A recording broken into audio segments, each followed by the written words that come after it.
Halligan, and welcome to the Let's Talk Leadership podcast. So why do I care about leadership? As the founder of PeopleThink, and in my tenure as a leader, as a consultant, and as a coach, I've certainly seen my share of very good leaders and my share of very bad leaders. And I thought it'd be great to share the wisdom from the very good leaders. Hence the Let's Talk Leadership podcast. You're going to hear from a variety of leaders who are in a variety of roles, sharing their leadership expertise by answering the same 6 questions. Every single leader is unique in their style and approach, and we want to capture that uniqueness and provide you, the listener, with a diverse way of looking at leadership. So let's get moving and talk to our next leadership guest.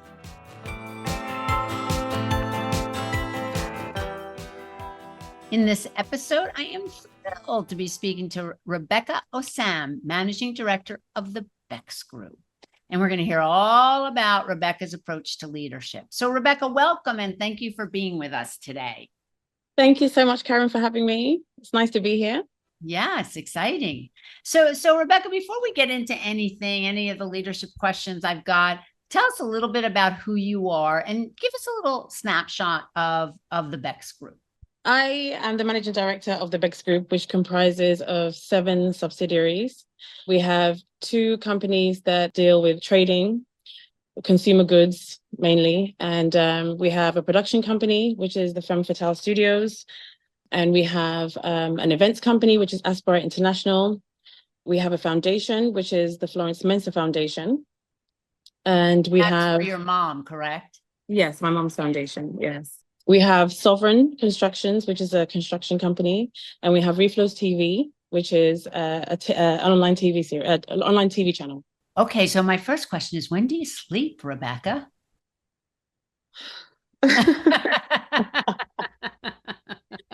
Honestly, I think I've said this a lot, and I don't sleep, actually. I hardly sleep. I sleep when I can, in the car on the way to somewhere, get a few hours a night when I can, Exciting. And I know we're going to get into it as we get into it. So your background and how you started all this come from very diverse places, don't they? Yeah. Yes. So I was always into performing arts. That's where my whole passion was. In school, I was obsessed with drama, music, dance, anything to do with the arts. I was there. I loved it so much. I hated school, but I loved drama. So I was very much into that, and I tried to pursue it as well as a career for, at least a decade. And, you know how it was at the time, it was quite difficult as a young Black woman at that time. The roles were very few. So it would be that you'd go up for a role and the whole country is also going up for that role. Yeah. So it was difficult. So I think I got to, a point where I realized this might not be what I thought it was going to be. As much as I love it, I want to make some money. I need to make some money. I need to survive in this world. Yes. So I realized that I can't do the office thing. I've tried, I always managed to get jobs very easily. I'd always get the job after the interview, but I just couldn't do it. I couldn't do the routine. Yes. I had about 16 office jobs in a year once because I would go from job to job. I just couldn't settle because it just wasn't for me. Yes. I needed to create. I needed to be, doing different things every day. My mind works really quickly and I think of lots of things at the same time. So people even ask me today, how are you able to do all these companies? But it makes sense to me. In my mind, it works. So I think I just needed more excitement in my work. So I decided to, go into business after coming to Ghana a few times and realizing that there were loads of opportunities here. And there were loads of gaps and holes at that time, loads of opportunities that hadn't happened here. Yes. So I thought, okay, maybe I should set something up here, which I did. And then we started doing the nappies, and we actually started doing importation of tractors and things at first. We tried our hand at quite a few things, but it was mainly imports that we focused on, and we started importing diapers. And I decided to just make the best quality products that they were, because I used to come here all the time and bring my products from the West because I couldn't find anything that was good enough to use here. So I'd bring a whole suitcase of sanitary products and all this stuff. So I decided that, okay, there's obviously a need for that here. So, we need to make something great for our people. So that's where it started. And I started with the reflows pull-up diapers and went into the reflow sanitary pads, and then on, and more products are coming out next year. So that's how we ended up there. Yeah. Yeah. And what I love about it is, obviously we're going to be talking about leadership, and you think about what you just said, which is really what leadership is about, is you navigate, you see a particular situation and you see where are those gaps and where can we fill those gaps. So in fact, there are opportunities not only for yourself and for others. And as you said, the best quality products. Well, if no one else is going to bring it to the market, why not Exactly. you? Yeah. So Exactly. I love that. So yeah, thank you. So let's go to that first question around leadership. And the way I like to start these, Rebecca, is just how you define leadership, because it's so important for the listener to really recognize. I mean, think about where you come from the performing arts. Now you've got 7 different companies that you're really looking at and how to move those businesses forward. So some people would think, wow, they're not even connected. And you have made, so obviously, a way to connect them. So how do you define leadership? I would say the explanation for me is in the word leadership. And I always say to my workers that this is a ship that, I'm navigating, and I'm the captain of the ship. So you have the people downstairs who are rowing, and the people in the electrical room, and the people serving the customers, and the people cleaning the tables and wiping the windows.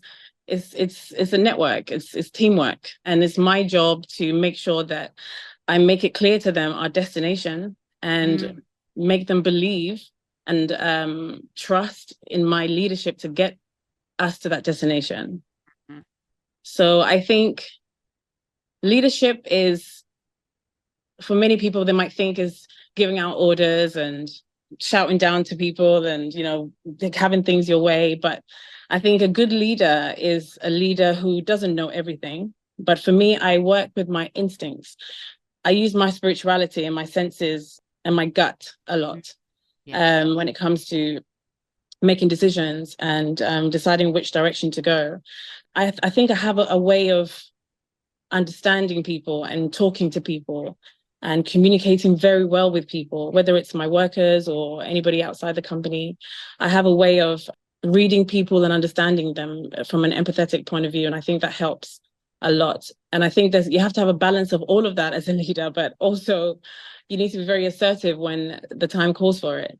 And it took me a long time to even balance that thing, because it was very difficult. I was a girl or a woman, a young woman who felt for people, and I was always, I feel bad, and should we do this and that kind of stuff. Then I learned very quickly, you cannot be like that all the time about everything. It's going to cost the whole ship to sink. So you have to make decisions as well sometimes that are not the nicest, but you have to think about the ship. And if there's a hole anywhere in the bottom, we're all going to sink. So you have to get rid of all the holes. If you can't mend them, you have to get rid of them totally, so that everyone else survives, so that we can get to our destination. So I would say, in a nutshell. So in a nutshell, what I'll say to you is, I've never heard the definition of leadership as a ship, meaning taking that word and being able to, and then you're the captain, and you have to be empathetic, of course. You have to be assertive, of course. You have to make the hard decisions. And what you also said is, you understand the destination. And so by building your team who also understands the destination, then everybody's rowing in the same direction, if we're going to use that analogy. So that's really I missed out one point, though. Very important point. Okay. Leadership is also about tenacity and resilience, 100%. And when you say that, what I think about, Rebecca, is it's tenacity and resilience, and it's the belief, and that you won't let go of that belief and the faith. Yes. The faith. And sometimes, you know what? It's just faith that keeps us going one foot. That is it. That is it. And faith, the definition of faith is believing what you have not seen. So Yeah. You have to keep that vision alive, even Yeah. on a day when the biggest iceberg has hit the ship. You need Yes. to believe that you are not going to sink like the Titanic. You will mend that ship and carry on. So that is the kind of resilience you need to have. You need to be prepared for these Titanics, these icebergs. Sorry, you need to be prepared for these situations, but you need to find a way always just to keep your team strong, keep everyone still heading in that same direction, and keep the morale up and keep the fight going.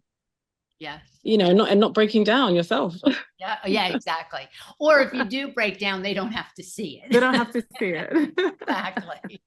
I Exactly. love this. I love this. And those darn icebergs are so annoying, aren't I mean, the word annoying is like for little icebergs, like little little like an icicle in a drink. they? Yeah. That's annoying. We're talking about Titanic icebergs, one after the other. If Titanic didn't survive, how are you going to survive? They're that big sometimes. Yes, yes, yes, Yeah. yes. I do understand that all too. I wish I didn't understand, Rebecca, but I do. You know what I'm talking about, yeah. I know exactly what you're talking about. So I'm curious, thinking about values. So, we have this great analogy, you really have to understand destination, have everybody, on the same place, looking in the same vision. So from a values perspective, what are your top 3 values? My top 3 values, I would say, number 1, the vision. The vision at the end of the day, when everything falls apart, is all you have to hold on to. And if you haven't got that clear vision stamped clearly in your mind in 3D Mm-hmm. at all times of the day, the vision has to be so clear that it exists to you. Mm-hmm. It has to already exist in a time where you want to be. Yeah. That's how clear it has to be. Just like how you have memories of the past, you need to have a memory of the future. That's how clear it has to be. Yeah. So that when these icebergs hit you, no matter what, because you've seen the destination and it's that clear to you, you know that you're going to mend the ship and carry on. Yes. So you just have to figure out how. And that has helped tremendously when it comes to leading this group of companies. Yeah, it's because the other thing about having such clear vision and a 3D vision is that you're able to make decisions based on what that vision is. And some people, as we said earlier, may not like it. However, it's really about making the right strategic decision because you do know exactly where you're going. Yeah. I'll give you an example of something that happened recently. One of my top managers, actually, a couple of years ago, we had a conversation about one of the companies. And he said, but why this company? Why not just focus on this and just do well at this? And what's the point in this company? And all I said to him was, I know why. One day you'll find out and you'll tell me that you understand why. Yes. And literally recently, just up until 2 years later, about a week ago, I said, do you remember that day when you asked me about that company? That company had delivered one of the biggest things we have ever done as a group. Wow. And even he gasped, let's put it that way. Yeah. He took a breath. Yeah. And so I reminded him, do you remember this company? He said, do you know what? I remember. And he had to shake my hand. And I said, thank you. Sometimes they don't understand, but because you have the vision and you see it so clearly, that's what you're chasing every day. Yeah. Yeah. I love So that. that's a very big value. Yeah. Okay. What's number 2? My relationship with people. It's a piece of magic, honestly, if it's something that you have, if you're able to communicate with people on a very deep level, sometimes even without too many words. If you're someone who is spiritual with a good nature and you see people, you'll be able to communicate with people. You'll be able to choose the right people. You'll be able to have the deepest conversations with the right people. You'll be able to have strategic relationships with other people, all in good faith and with good energy. But if you have that and you're able to communicate well, whether it's to your workers or stakeholders or potential customers, it cuts across, and you're able to move faster in your journey because of these great relationships that you create with people, the right people. And that has been a huge thing this year.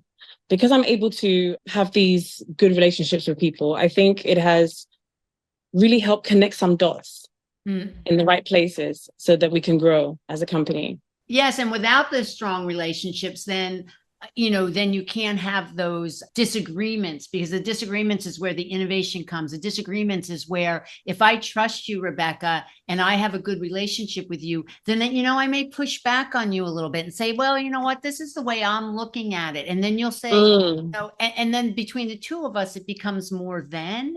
And exactly. So relationships are so important, not to always get along, but to trust each other, that we have the best end result in mind. It's not about me. It's not about you. It's about how are we going to get there? Exactly. And the important thing as well, in leadership, and when we're talking about leadership, is you'll learn how to choose good people.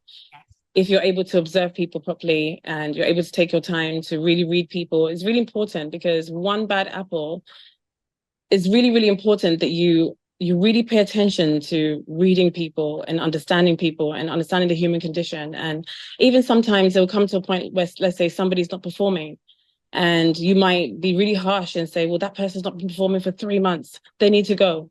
But then if you take a moment, you might realize that person was having a certain issue that maybe they just needed a little bit of talking to or a little bit of support. And then once that's over, that person's shining. Yes. So, things like that, you have to wear a lot of different hats and use your heart in certain situations, especially when it comes to people. Yes, exactly. I always talk about, with leadership, the head and the heart. So no matter how smart you are, if you don't have a heart, you're not going to be able to be a leader, because who would follow you? I mean, intellectual capital is really, really important. And at the end of the day, I want to know they have a head and they have a heart. So they're EQ. And when I look at EQ, I often think that rises way higher, because if you're smart, you'll hire people who are way smarter than you to surround you. Yes. That's right.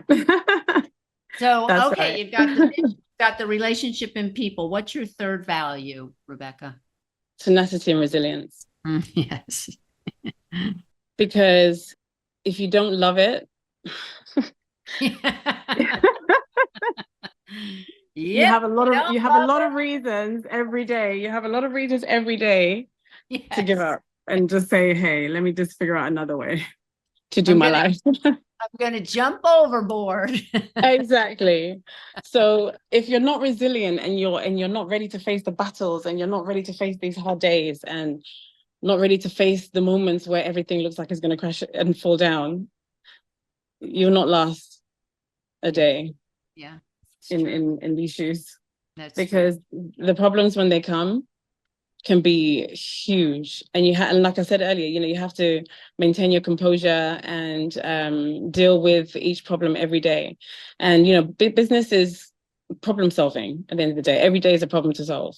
The good happy days sometimes get overshadowed by so many hard days. Yes. And then we talk about this economy, those things like that every day. Every business person has to deal with that, amongst all the other issues as well. It's been a very tough year. So resilience, I think all the resilience I built up over the years have really served me this year, because the icebergs were very huge. The resilience that I built up over the years, I think, really helped us to sail through. And the tenacity, obviously. Yes. Oh yeah. Okay. So the third question: what is the best advice you were ever given by a leader? So I was told a few things that come to mind a lot whenever a certain situation happens. And the first thing was, you will make mistakes. So because I think I have that at the back of my mind, obviously you try your best never to make a mistake. But when a mistake is made, or when I make a mistake, I'm able to quickly forgive myself. Right. And spank myself quickly. That was bad. That was not good. Learn from that quickly. Never do that again. Let's move on. And I think if I didn't have that piece of advice, I'd probably spend a lot of time wallowing about how bad it's going, which will breed negative energy, self-doubt. And then, where that goes, down the pan. So I think that really helped to deal with that part of it Yeah. a lot easier. Yeah. Well, I love That was great advice. to forgive yourself. And, that's hard to do. And as a woman entrepreneur, Mm, sometimes it's very hard to do. And then you think, okay, what could I have done differently? How will I not do this again? So that whole learning mhm. component. And then it's time to say, okay, that's behind me. Let's go future. That's it. If I spend too much time back there, I'm just going to wallow in it and I'm not going to be able to see things that are coming my way. So, Exactly. that I forgive yourself. That's beautiful. And, we all make mistakes, don't we? We all make mistakes, and the idea is to learn from them, isn't it? So, and Exactly. I also found a way of looking at it also a more optimistic way. In that, okay, it's good that I make this mistake now. Now, Imagine in 3 years' time when there's more money or whatever. So I managed to turn it around and say, okay, it's good that we did this now. That mistake happened. Great. It was good when we were here. You exactly. know, I keep the love positive vibes going. that. Yeah. Exactly. All righty. So the fourth question is, we're currently going through an enormous amount of transition, in the world, between world Mm. events, workplace upheavals, and the economic implications of really both of those. So how do you lead through transition? And you gave us a really good synopsis in the beginning of all the subsidiaries that you have. And so you think about the transitions that are occurring in those, as well as what's happening in the global market space. So how do you lead through transitions, Rebecca? You just have to be dynamic. You have to be as dynamic as possible. And by dynamic, Because you mean what? thinking outside the box, Yeah. trying new things, being open to new ideas, being ready for anything, Mhm. and maybe try different directions that you might not have done at times, because maybe the normal way isn't working as well anymore. So you have to find other ways to make the ship work. Yeah. And that, Yeah. I think, goes back to what you said earlier about your relationships and being able to trust the people that you have on board to help you really say, Rebecca, maybe we need to shift a little bit. Maybe we need to move a little bit. And for you to be able to go, okay, I need to pay attention, because you might be so involved with another piece of the business that you're not as involved in that. Mm, So yeah, transition is tough. And then trusting people within that transition can be tough as mm, well, because you obviously are the captain of the ship and you can't be the captain of all the subsidiaries all of the time. You've got to have your co-captains with, exactly. yeah, yeah, Exactly. So you have the right people who are leading under you as well. But then, you also have to oversee that and lead that well and make sure that the results are coming out the right way. But I think again, once you're able to choose good people, because of experiences that you've learned from, you learn how to choose good people. And I believe also once you're in a good space, energetically and spiritually and mentally and all that, I think you're able to attract better things. So the positive energy around you will spread. You will have better and better people coming on board, people who have that passion. When it comes to hiring people, I don't only hire on CVs. I always make sure, like, we have people who come in and they're on their CV, they're like IT consultant and they end up doing makeup when they come in. I'm always very, very passionate about people loving what they do, because that's when they give their best. yeah, And I try to make the conditions as good as I can for them as well, so they can give you their best. You can't, put them in a cage and give them a sip of water every 2 seconds and hope that they're going to give you the best. It's not going to happen. So we try our best to make sure that everyone's welfare is important to us, so that they can give their best to us, and also love what they do, instill that passion in them, and that fight for themselves. It's becoming a movement. Everybody yes, is really standing behind it, because it feels different. The energy is different. yes, We're fighting for good and good change and quality products and quality everything, yes. quality experiences, everything. Yes. And what I Mm, talk about is I talk about the two C's, competency and culture.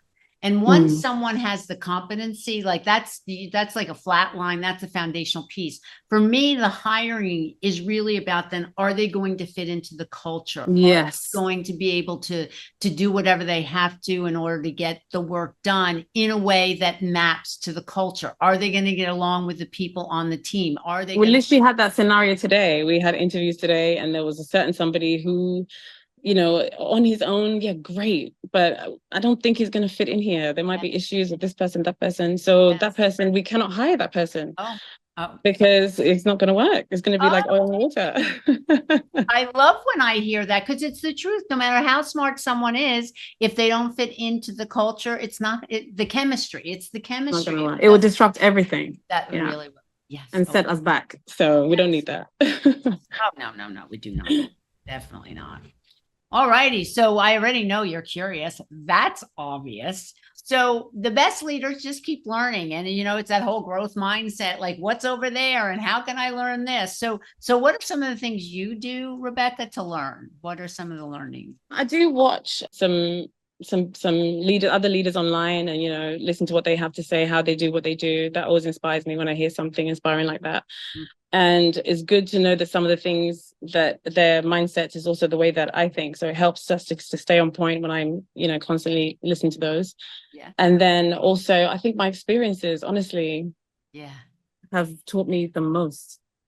Because even with the way the company is set up, everything really just comes to me. So all the choices I make, all the decisions, all the people we hire, all the products, all those things, I've learned so much from all these sides of my job. That, to be honest, I don't even have much time to go and learn anything else. I don't sleep. My whole job is my whole life, and I'm learning every single day. So it's on the job learning, right, Rebecca? Yes, definitely. I didn't set out to be the CEO, really. You know, in my mind, I was like, yes, I'm going to have a business. You know, everybody, wishes that it would be that. But I didn't expect it would be here so quickly. Yes. And I think, this CEO is not something that I had planned in that way for my life. So I'm definitely learning on the job, definitely. And I'm having fun doing it. I'm trusting myself, and I believe in the vision, and that's what keeps me going. The vision is everything. So no matter what is on the way, I always say to my workers that we're on the train. The train is going. I left the station. Left the station. If you want to jump out, please feel free. We are going. So that is it. Well, and since your vision is in 3D, say no more, right? Say no more. Say no more, exactly. All right, so the last question. What piece of art or music or literature or whatever else keeps you balanced and brings you joy, with joy being the operative word? So what brings you joy so you can bring your whole self to work, Rebecca? And we know you work a lot. We know you love your vision. We know you love building. So is there anything else to add to the joy? The Femme Fatale Studios, honestly, has just been a dream come true. I didn't actually plan it that way. We just needed to shoot content for the Reflows brand. And because of my background, I had all these creative ideas. We started hiring a couple of people, and then we realized, why don't we just have our own in-house team? That turned into a production company, then now is a studio, and if I had wished for anything as a child, this would have been exactly it. So it blows my mind that I have this as part of my job. It's not work. I could do it for 24 hours a day. 7 days a week. My soul comes alive when I'm there. So that gives me so much fulfillment. I can't even tell you. And also, I have to say that being able to inspire women and children, especially the young girls, here, making a change, working with the Florence Mercer Foundation and Reflows together, doing the project that we have done this year, We've been able to provide 1,000 girls with sanitary pads for a whole year who are not able to buy sanitary pads because they're not able to buy sanitary pads and go to school. So they're missing out on school for a whole week every month. Wow. Wow. Not, their education is at stake. So many horrific stories are happening with these girls. And the fact that we've been able to do that, and we continue to do it, and we continue to also inspire these young girls with, education and all these things that we're doing, and empowering them with words and going to do these speeches in the universities and schools. I just don't even know what to say. Yeah. Well, you I don't even know what to say. You can hear it. You can hear it. But tell us again, what's the name of that project? I don't want anybody to miss it. It's helping 1,000 girls embrace their flow. Wow. Yes. Amazing. I mean, these girls, some of them are sleeping with men for a sanitary pad. That's how dire it is.